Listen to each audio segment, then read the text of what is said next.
Welcome to the Selling Without Sleaze podcast with me, Sarah Jolly Jarvis. I'm here to share with you real life stories from high performing salespeople and business owners, as well as my own insights and learnings around what's working well right now in the sales world, telling things like it is without the sleaze.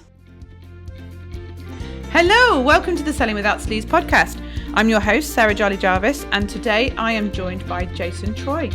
And we're going to be talking around the relationship that you've got with your customer and how you can maximize the opportunities right now to build stronger relationships. We might not be able to get in front of those customers. We might not be able to see them face to face, but actually this is a great opportunity to get to know your ideal customer more and show them how much you do really care. First of all, a little bit about Jason. Well, Jason is an executive coach. He works with executives, he works with rising stars and entrepreneurs to maximize their leadership potential. Obviously, leadership is all about communication, and hand in hand with that goes, relationships that you have outside of your business with suppliers, and in this case, what we're talking around today, which is customers. And so it made sense to get Jason on the show right at this moment in time because of what's going on in the world, the changes that are being made, through no choice of ours, but the environment we're in, the restrictions that we have, whilst we get COVID under control. And so, what we are talking around today is how to actually use this as an opportunity to try and take positives from it, to build that relationship with your customer and make that relationship stronger. Jason is a best-selling author of a book called Social Wealth. It's a how-to guide to build extraordinary business relationships. He's sold more than 45,000 copies of that book. So that's something to aspire to with the Selling Without Sleaze book coming out later in the year. He was featured TEDx speaker, and that's when he debuted his breakthrough team building game Cards Against Mundanity. He's also the host of his own podcast, where he gets executives on there and entrepreneurs to talk around their expertise and share their breakthroughs and breakdowns. So that's one to look up. Before I start chatting to Jason about customer relationships, just to give you a super quick update on what is going on in the Selling Without Sleaze world. So I'm beginning to look to ramp things up as I look to come back at the end of, middle of April, I'm now aiming for, which doesn't seem too far away now, which is quite scary. Thankfully, I will be getting a little bit of childcare support from my parents who have now both been jabbed. Excellent news. We've just got to wait 3 weeks for my mum to be in a position where it's all okay for her to spend time around my little petri dishes of disease, which are obviously my children. That'll be really, really helpful. That was the original plan, that I would have my parents do a little bit of childcare, like half a day, a couple of days a week, so that I can just do some work and concentrate. What else is going on is we are working on, the book has gone in for its final edit. So that's very exciting. So I've handed in my manuscript. So now it's no big changes.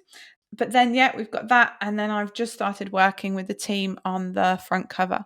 So that will be quite exciting as well to get that into reality. There are a few ums and ahhings going on about the subtitle. I think I've got the subtitle, but there's still a bit of feedback coming back, and there's still discussions with Mr. JJ about that one. So let's get started with chatting to Jason. Tell me, what offers have you got out at the moment? What are you doing? How can people work with you? What's going on? Sure. I mean, I have a book called Social Wealth on Amazon on how to build great business relationships. So, some people, that's a low barrier way. I have this card game called Cards Against Mundanity, and it's a teamwork game that you can use with internal teams. You can use it externally with customers or prospects. It's a great way to start building trust, opening communications, and getting people just to trust and talk to you. Nice. So you can use it. There's probably 60, 70,000 people are using it, somewhere between there. That's a low number that I've had seen. So it's doing really well. And then I do leadership coaching, working with teams, working with entrepreneurs, working with people that are like sales professionals, helping them, to work better with customers and other things that are happening. And then, career trends, blueprints with people building kind of their future pathway. So I really have a whole different segments of clients and people that come to me, in individuals, teams, and groups. So. And what do you prefer doing most? You know what? I really love it all because it's like problem solving. It's like putting a piece, puzzle together. And for me, it's a lot of fun because although it's new, a lot of it I've done, and there are pieces I haven't. So figuring out every person and trying to anticipate, pivot, and going through that is always like a thrilling thing. It's almost like being in. I must call it like being in like a car race or something like that, right? You're having to go really fast and figure out your way around in all types of conditions and do really well. And it's just always a lot of fun. And a lot of times when you're doing it, you have to go through a lot of non-linear things, and you have to take guesses, and you have to try to do things, and so all that's it's fun. I mean, and it's There's a bit of trial and error kind of stuff as well. you always have to at some level because it requires whenever you're working with any individual, I don't care what it doesn't even have to be in a coaching thing. It could be in sales, it could be in operations and marketing and technology. At some level, and even in your personal relationships, it all comes down to having a leap of faith where you're Yeah. not short of the landing, and you're not going to stick it all the time. And it's your willingness to do that, and it's your willingness to pivot as quick as you can and continue the journey forward that will really get you the results that you want, whatever it is in your life. And if you're not doing it and you delay it, the longer it takes to get there, because no one has a roadmap for any of this stuff, period, right? So you have to be willing to do that. There's no certainty no matter what anyone tells you, right? So you have to take action, because part of this is get results, or it doesn't work, and then you've got to figure out what to do next. So the faster people do that, so a lot of it is about building trust, right? Because at the end of the day, the faster I can get my clients trust me, the more they're willing to take leaps of faith or do what they don't want to do, especially when they don't want to do it, and doing it faster.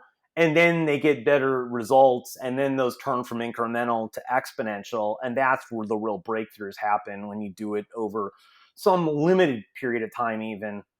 And so that to me is fun, no matter whether it's individuals or groups or larger or whatever, to watch it all flow together. So It's the thrill of that transition and that change, which is yeah, because nice. because it's fun. And I think the other benefit is whenever you do anything like that and helping in people in business, there is most of our lives are over in our personal lives too. So I always say that pretty much 70 to 80% of anything I'm working with anyone on, they will see a benefit in their personal life along with it, right? Even when you don't work on it, because it teaches you things that still work in that mode as well, right? And so I think that it is a considerable gain that you have, like in every area of your life when you're working on something So it's like the intensely. transferable skills. Yeah, right. Because if you're learning how to work better, let's say with a prospect or a customer, and learning to communicate better, learning to open up and be vulnerable, well, that translates, right? Like that is exactly the same thing when you do that in your personal life, no matter who it's with or what you're Yeah. doing. That leads to upsides and breakthroughs and opportunities as well. So you see a lot of this stuff is very similar on either one, right? The application is different, but the actual skills and doing it is not. So So it's that transformation and those skills yeah, being able to, yeah. Because if they're struggling with it in their personal life, it spills over, doesn't it? And vice versa. vice versa, right? Because a lot of, Yeah. and also whenever you're working with someone, one of the mistakes I see people that are coaches of any kind is that if you ask someone whatever their greatest pain, you have to help them solve it. Because if it's Yeah. a personal problem that's taking up a lot, let's say they're having a problem in their marriage, or their kids at home, or they're feeling isolated and they feel like they don't have any friends, and that is their greatest pain point. If they have a business issue, you can't really help them as much, because that distraction is taking up so Yeah. much time, so much energy, draining them, that you have to help them with that in order for them to focus and do what you need them to do in a professional aspect. So That you makes have to sense. really understand. I mean, people don't show up now even virtually to work and have their personal bags right outside their door, or five That'd be feet nice, away from wouldn't their it? desk, right? Wherever that desk might be in their home or wherever it is. So Yeah, you're all one showing up. So you have to really get to know people and understand what's going on in order to really work as well as you can. Now, that's no different if you're a manager or if you're trying to sell someone something, because if all this stuff really matters. And so, end of the day, all the people in your life you have to get to know on a personal level, because it affects them, it will affect you and how you're interacting with them, no matter what it is, right? So, that makes sense. That totally makes sense.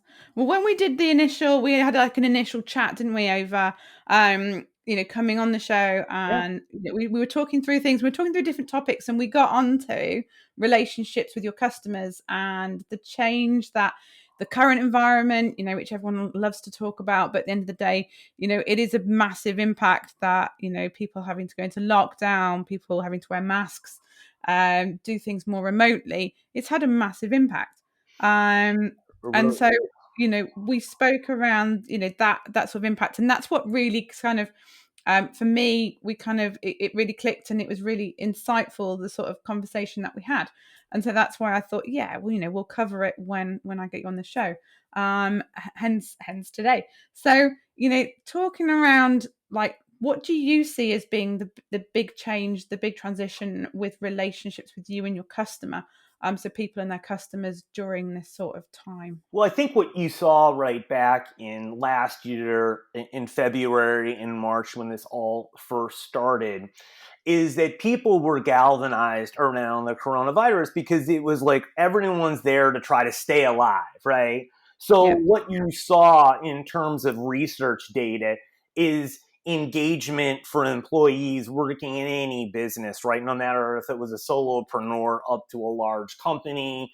You could look at employee experience. You could look at also some of the trust factors that would happen as employees were looking to their leaders, and a lot of other data points went up considerably, right? As you're seeing in the, probably March, April, May. There was a little dips here and here in June, but then July and all the other social unrest that was happening, across the world and things of that nature, because we had to, and we were galvanized around staying alive, right? But Hmm. in the background, always when this happens, is a couple things. One, when you consistently live in an environment where your life, you perceive your life is on the line, at some point you get adjusted to that new normal, right? And when you're Yeah. at home, you start thinking about, well, I got to cook dinner. The kids are doing this. They're doing their homework, right? I have to interact with a husband, or maybe I'm not by myself and I don't have anyone. How am I going to get some connection with anyone, right? So the purpose of staying alive, which is number one, and everything fell to a distant second or third, those gaps either close or start to bleed together, right? Hmm. So that takes a huge effect. The other part that starts to happen over a while is that we as human beings need food, we need water, we need shelter. Well, also part of that is human connection. And seeing someone in person, not over video, and connection and belonging is extremely strong. Like, there's a researcher that was out of University of Chicago that did 30 years of research, and it showed that loneliness, right, was the same thing you could have as physical pain, right? And I know in the UK they talked about, there's research data about loneliness being a major impact on the Hmm. population itself as a health Yeah. risk, right? So that happens when you feel lonely, and that can happen whether you really aren't interacting with anyone, or if you're interacting with a few people, if you're an extrovert, right? The fact that it's taken away, you feel like you're a self-imposed prison. And that has a Hmm. significant effect on your psyche, right?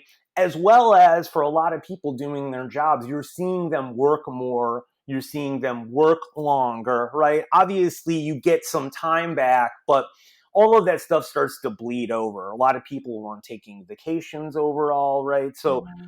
I think what you see over time, and the fact, right, and when we keep not being able to interact people over a longer period, that feeling of disconnection, that feeling of isolation, that feeling like I can't do these things, it has a significant effect on our well-being, on how we view the world itself. And that causes a stress, mental health conditions, right? If you look at those data, they're skyrocketing Yeah, across the huge. globe, no Yeah. matter where you're at, what country, whatever's going on. So when you take that all in consideration, right, as someone who's doing a job every day and working with people, you have to understand that you need to take time out and to show that you care about people, because trust is a really, really high commodity and it's extremely important. And when you do that, you bridge gaps for people, and you have to listen to them, where you have to ask, like, how are you doing? Are you like, you okay through all of this? Like, how are you coping with it? And ask them questions, like even on the front end of doing business with them, because it shows that you care. It shows that they matter. And you need to know their mental state and what's really going on as well, because that helps you figure out, like, how do I interact with them? Like, can I press them on issues? How do I need to maneuver with this? What opportunities are there as well? Like, all the things that can happen. And I think it's happening more and more. And in fact, in 21, it's more important he did it than 20, because we're having to constantly live through this. And we don't know when there is going to be an exit date. People, they give a lot of timelines, but now I just was reading the Olympics might be canceled. In Japan they may not be getting the virus start. The vaccine out until like March. So that's a global issue. There's a new strain. There's back and forth as some of the vaccines work for it. So the reality is that you have to count on the rest of 21 being, in some form of isolation or going back and forth. So you as a salesperson, you as outreaching to anyone or working with anyone on your own team or part of it, have to take that in consideration as you're interacting with them, because otherwise you're going to be missing obviously big opportunities to build relationships and trust with them, or you're going to not know where people are at and want something from them in which they're just not ready to give it to you, or they would be if you talk to them and help them through their emotional pain, or at least got them to get it out, right? Like, it's sometimes when you feel like sometimes you just need to tell someone something, and then all of a sudden you're like, I feel better, at least in the moment, because you just got it off your chest, right? And just said it. Well, that's a huge thing that's going on for people now. And I think it's a lot of people don't really take that into full consideration when they're interacting, trying to sell or do something, because they look at, oh, I only have 15 minutes, 30 minutes to talk to someone. I need to get in every offer, talk about why my product or service is the best. And a lot of times that's actually really never true, right? The reality is that if you have 30 minutes and someone's interested, they'll talk to you longer, or they'll book another time with you to talk longer about it. So you're really never on the clock. So you want to think about human first, business second, and it will serve you significantly better. And how would you suggest people go about approaching that? Because I get a lot of, DMs, and LinkedIn is a prize example where, I'll get, in these uncertain times, how are you faring in these?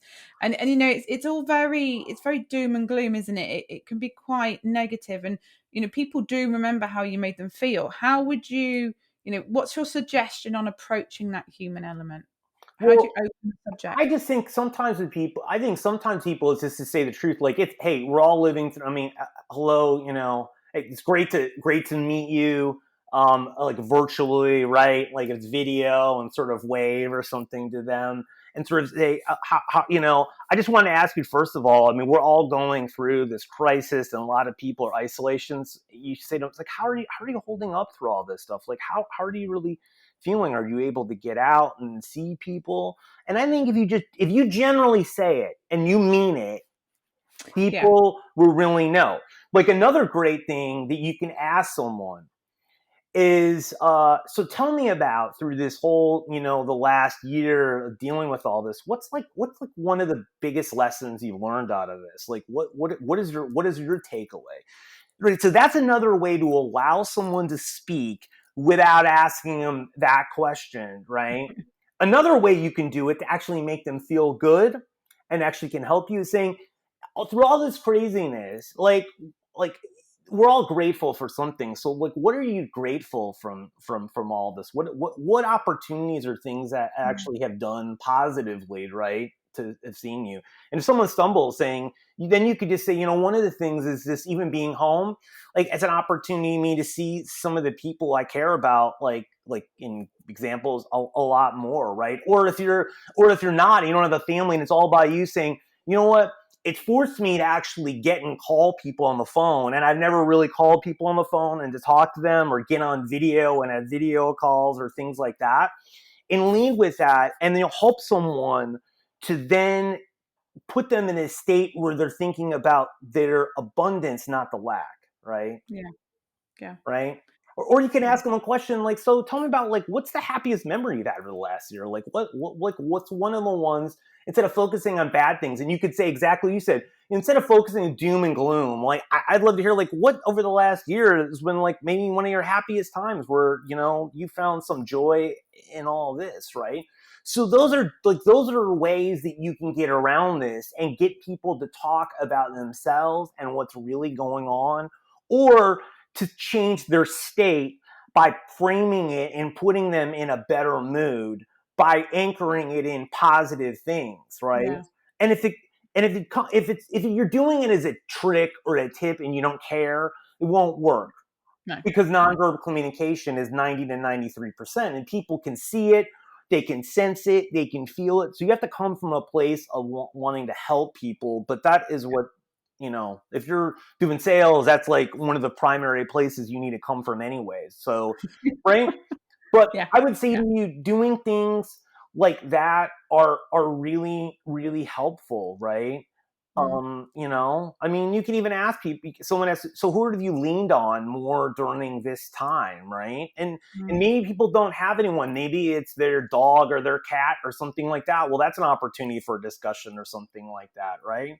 Or maybe Yeah. you have things that you've done that you can suggest to them if they're feeling isolated, things that they can do to be creative and share ideas with them. So there's a lot of places you can go with the conversation depending on how comfortable you feel, your situation. I think you have to tailor it.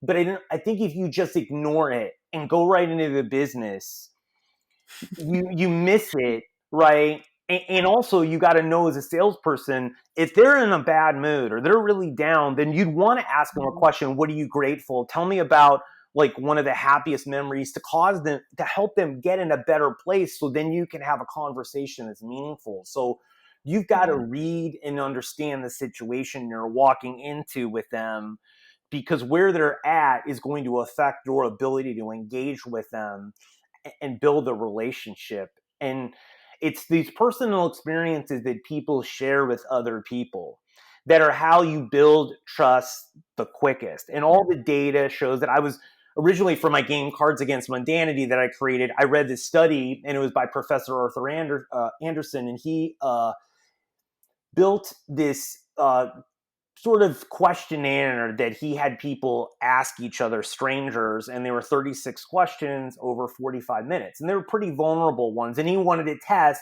whether could you ask vulnerable information to a stranger you didn't know anyone ever meet before, and could you build a relationship really quickly through asking questions.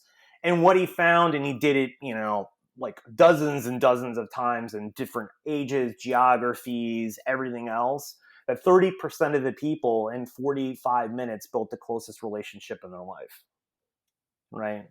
It's impressive, isn't Right. it? And if you think about it, what great salespeople do, right? Like the best salespeople, is they're able to make you feel close, like you can trust them, like they know you, right? Like they care, all of that, like snapping their fingers. And they just have this innate ability to do that. But, Yeah. and that is a gift some people have. But Mm. what you have to understand is that anyone can do the same thing, maybe not as well, but they can do it pretty close. But the key is you've got to ask vulnerable questions to get to know people and their personal experiences and those things that matter to them the most, right? Because that's Yeah. how you build trust with people the fastest. And that's critical in any sales engagement with a prospect or an existing customer to keep them as well, right? So Makes sense. it's a Yeah. it's a big thing to keep in the back of your head.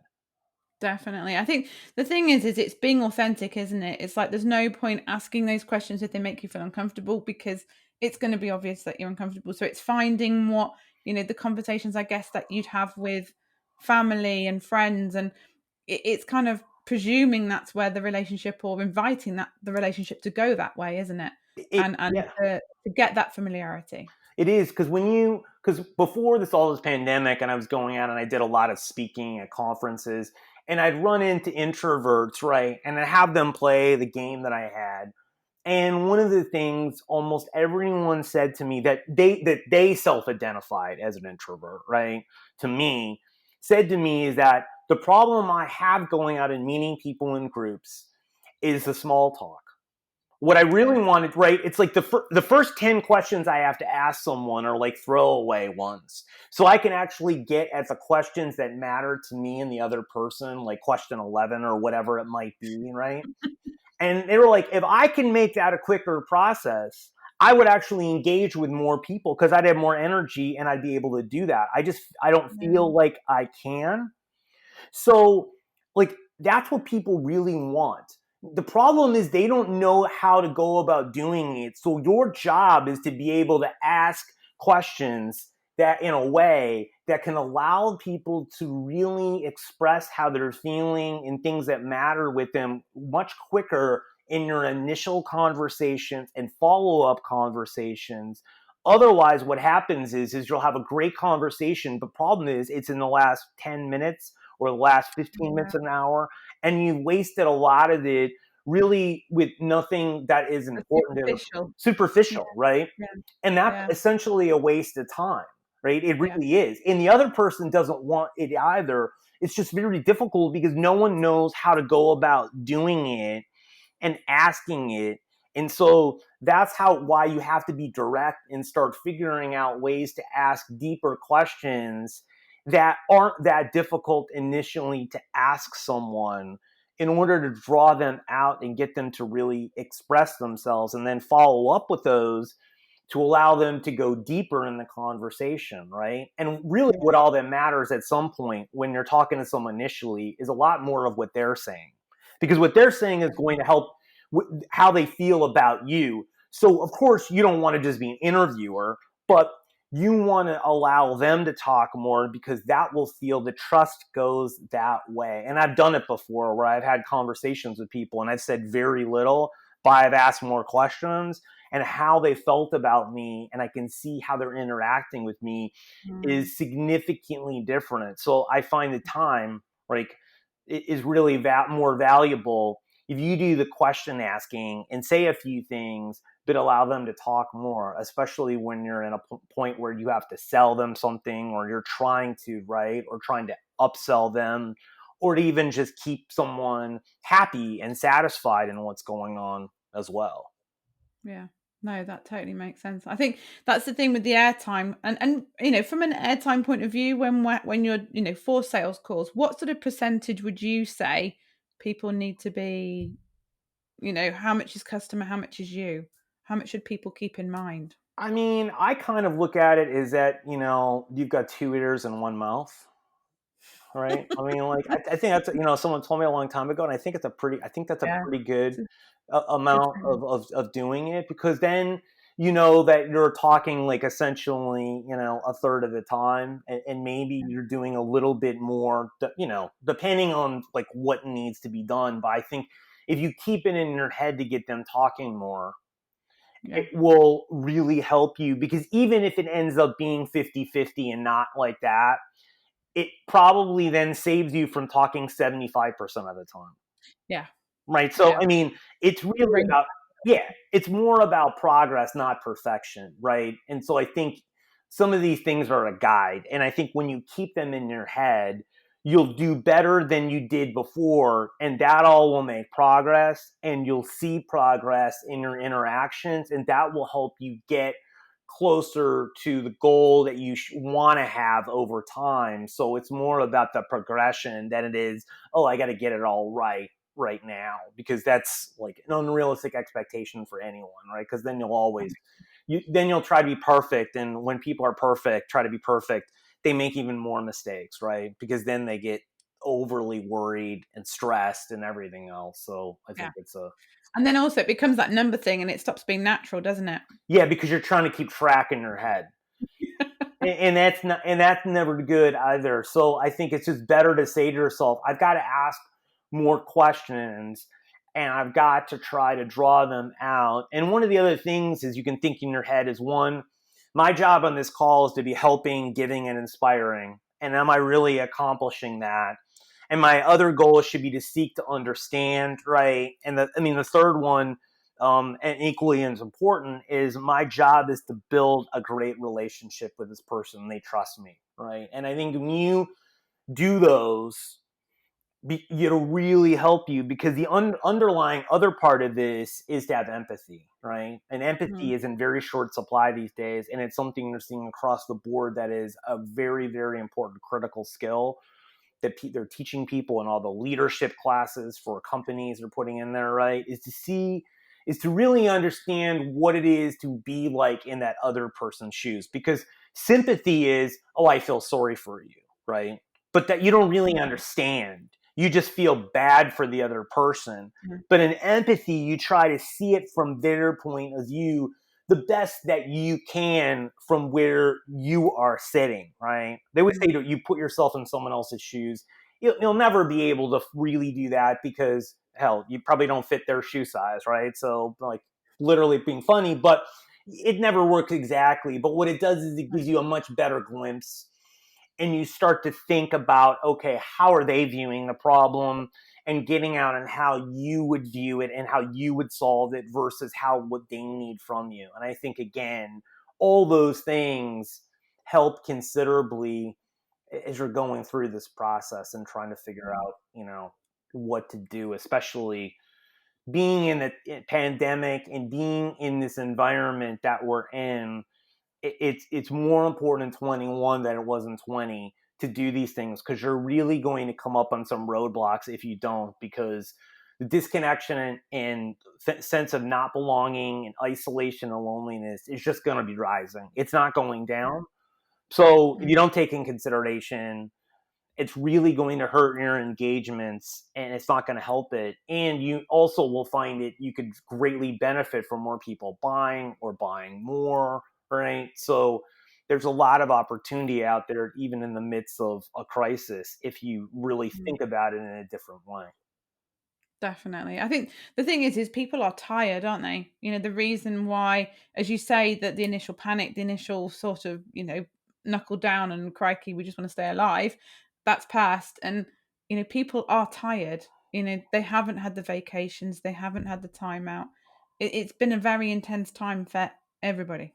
Yeah, and you have to think about that, because that it starts to really weigh on people the longer that it goes, right? And I know, like, you all right there, and in England, stuff like in London, you're going in yet another lockdown, right? And who knows else is going to be going through this. So all of that is stress upon other stress, and you're managing all of this uncertainty, the uncertainty we really don't know, the uncertainty of someone telling us the truth, the uncertainty of not being around people that we've normally been around, right? All of that starts to play with your mind, because you don't really know, and no one can tell you and give you a straight answer, and you're living in this unknown world. And that starts to get harder and harder the longer it goes on.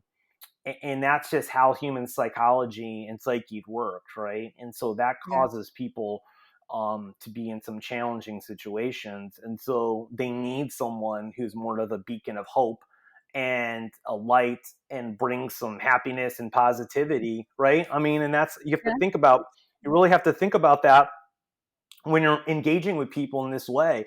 That's what they really need, right?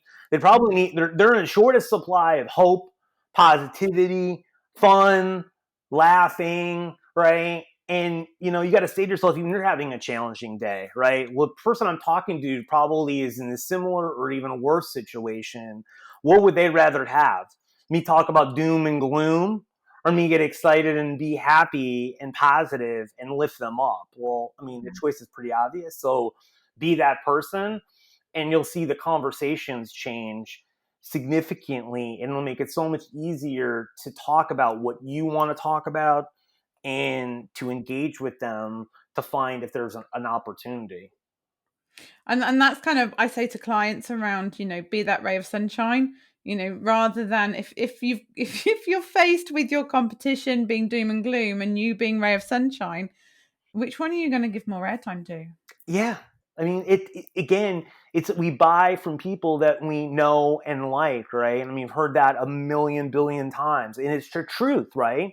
And it's Yeah. also the people that we trust, because end of the day, if a product or a service or something you're engaging them with doesn't work, they're going to want to know that you have their back and you are going to help them through it and find a solution, Yeah. because otherwise, like, you're leaving them in a really precarious, difficult situation. So I mean, these are the things that matter to people, and they'll pay a premium for that, or they'll not go with someone else for a lot of other reasons if they feel like that as well. So even if someone has a better product or a better service, if they don't feel like that is the engagement they're going to have, many times people don't do that, right? They'll stay with the person they're with. So it gives you a lot of insulation on retention and loyalty, right? When you have that customer or client, right? So there's a lot of added benefits in here, no matter where you are trying on the sales spectrum and dealing with people. If you take advantage of it and really focus on it, rather than just focus on how can I convince someone to do something, right? And especially when they may not be in the frame of mind, or you didn't Right. really set it up for them to be there. And I think now you have much more influence on setting it up than you had before, especially if you come from a point of view that they're probably not in a good mood. They're probably having a lot of challenges, right? And so that's a place that you should start from. Yeah. And that will serve you the best, because that's probably at least, 7 or 8 out of 10 people you talk to are going to be in that place. Yeah. Yeah. And I think there is, here we're back to homeschooling and everything else, and so I think there is an element of, everyone wants a everyone wants a piece of you, and it's like, you've only got so much to give, and if you come on to one of these calls, it basically is going to be a call because face to face is out at the moment. Wanting, and you've got your agenda and you want them to do something, you're just basically joining that line, aren't you? You Of are, right? Instead, be a break for them, because that's what they really need, right? They need an escape, Yeah. right? And I think you got to focus on doing that and getting through that and worrying less about what your agenda is, because it'll work together. One Yeah. won't leave you without the other, right? If you're the escape, you're the break for someone, they're going to hear what you have to say. I'm not saying that they're going to buy from you or do whatever you want them to do, but you're going to increase your chances that's the case, right? Or you're going to also invite follow-ups later on where they'll take them or get back with you. So, there's a lot of upside benefit here, Yeah. but you have to understand the environment that someone's in and what they're living in, because then you can offer things to them that are, things that they'd want, that are Yeah. beyond like the agenda that you're going in their head. And so I think these are just, again, pretty critical places that we all have to be in, like, as we're engaging with Yeah. people moving forward, Um, until we, are in a face to face again with people, which, again, I mean, Australia announced that they're not having, they're not letting people come in, and a lot of restrictions until, 2022. So, I mean, I think it's, I think if you have that point of view, I think it's yeah. better. I mean, yes, we should all be hopeful that, in the fall, things are way better than they are Yeah. currently, right? Of course. I mean, that should mean, but we don't know. So No. you got to live your life. Make the most of it, of what you can. Yeah. Yeah. Definitely. Well, thank you so much, Jason, for your Hey, time. It's hey. been really, really nice to speak to you, Yeah, it's good to talk to you. and just get that insight. And yeah, I'm going to be looking at those cards now. Yeah. So, thanks very much, Jason, for your time today. We really appreciate it. Really enjoyed talking to you. If you'd like to find out more about Jason, then you can obviously look him up. His website is Jason Treu, which is actually TREU.com. He's also got his Cards Against Mundanity, and that's cardsagainstmundanity.com. And Executive Breakthrough Podcast, you can find at jasontreu.com/iTunes. So, feel free to go and check him out that little bit more. Thanks for listening, guys. If you've got any questions, any feedback, then please do either jump on and write a comment. Feel free to jump into the group, sellingwithoutsleaves.com, which is on Facebook. It is the only group of that name. And then, please do join me next week where I'm going to be talking to Lorraine Hitchman about mindset and keeping yourself happy during these times. So, we've talked around actually, nurturing those relationships, but if your head's not in a good place, if you're not in a good place, if you're not keeping yourself and maintaining your own mental health and keeping yourself happy and in a good place, then it makes it all the more difficult to do well in your business and in conversations and other relationships. So please do join me for that one. All that's left to say is happy selling. Bye for now. Thanks for listening to the Selling Without Sleaves podcast. If you enjoyed this episode, please head over to iTunes or Stitcher or wherever you are listening from to leave us a review. It's a good way for us to know what you like so we can create more of it.